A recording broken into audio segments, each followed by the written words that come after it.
Enquanto isso, Saulo ainda respirava ameaças de morte contra os discípulos do Senhor. Dirigindo-se ao sumo sacerdote, pediu-lhe cartas para as sinagogas de Damasco, de maneira que, caso encontrasse ali homens ou mulheres que pertencessem ao caminho, pudesse levá-los presos para Jerusalém. Em sua viagem, quando se aproximava de Damasco, de repente brilhou ao seu redor uma luz vinda do céu. Ele caiu por terra e ouviu uma voz que lhe dizia: Saulo, Saulo, por que você me persegue? Saulo perguntou: Quem és tu, Senhor? Ele respondeu: Eu sou Jesus, a quem você persegue.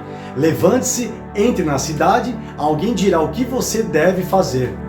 Os homens que viajavam com Saulo pararam emudecidos, ouviam a voz, mas não viam ninguém. Saulo levantou-se do chão e, abrindo os olhos, não conseguia ver nada. E os homens o levaram pela mão até Damasco. Por 3 dias ele esteve cego, não comeu nem bebeu. Em Damasco havia um discípulo chamado Ananias. O Senhor o chamou numa visão. Ananias. Eis-me aqui, Senhor, respondeu ele. O Senhor lhe disse: Vá à casa de Judas, na rua chamada Direita, e pergunte por um homem de Tarso, chamado Saulo. Ele está orando. Numa visão, viu um homem chamado Ananias chegar e impor-lhe as mãos para que voltasse a ver. Respondeu Ananias: Senhor, tenho ouvido muita coisa a respeito desse homem e de todo o mal que ele tem feito aos teus santos em Jerusalém. Ele chegou aqui com a autorização dos chefes dos sacerdotes para prender todos os que invocam o teu nome. Mas o Senhor disse a Ananias: Vá, este homem é meu instrumento escolhido para levar o meu nome perante os gentios e seus reis e perante o povo de Israel. Mostrarei a ele quanto deve sofrer pelo meu nome.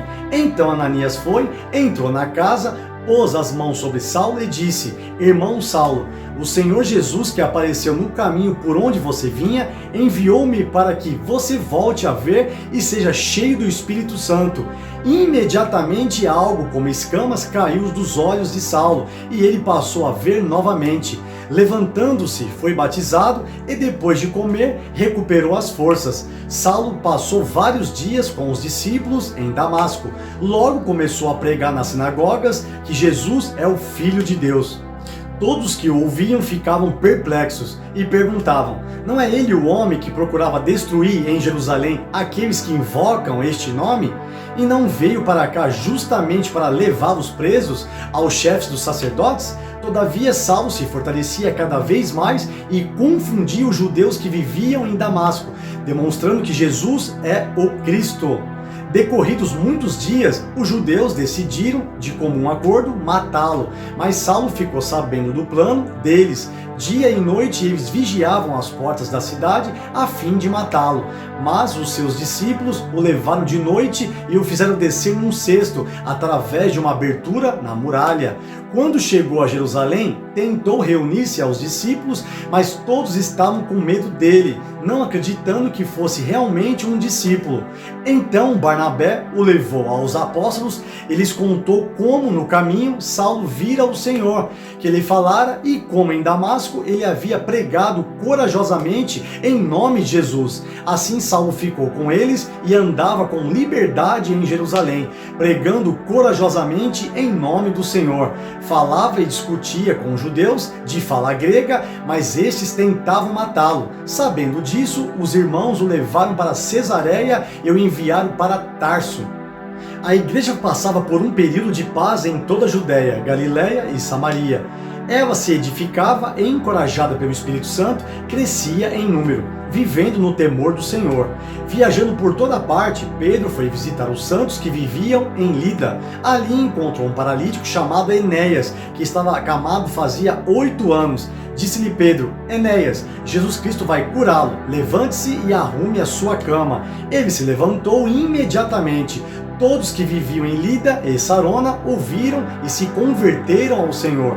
Em Jope havia uma discípula chamada Tabita, que em grego é Dorcas, que se dedicava a praticar boas obras e dar esmolas. Naqueles dias ela ficou doente e morreu, e seu corpo foi lavado e colocado num quarto do andar superior.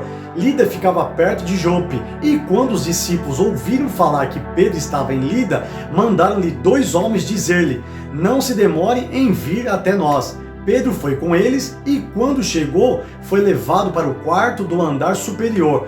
Todas as viúvas o rodearam, chorando e mostrando-lhe os vestidos e outras roupas que Dorcas tinha feito quando ainda estava com elas. Pedro mandou que todos saíssem do quarto, depois ajoelhou-se e orou. Voltando-se para a mulher morta, disse: Tabita, levante-se. Ela abriu os olhos e, vendo Pedro, sentou-se. Tomando-a pela mão, ajudou-a a pôr-se em pé, então, chamando os santos e as viúvas, apresentou-a viva. Este fato se tornou conhecido em toda a cidade de Jope, e muitos acreditaram no Senhor Jesus. Pedro ficou em Jope durante algum tempo com um curtidor de couro chamado Simão.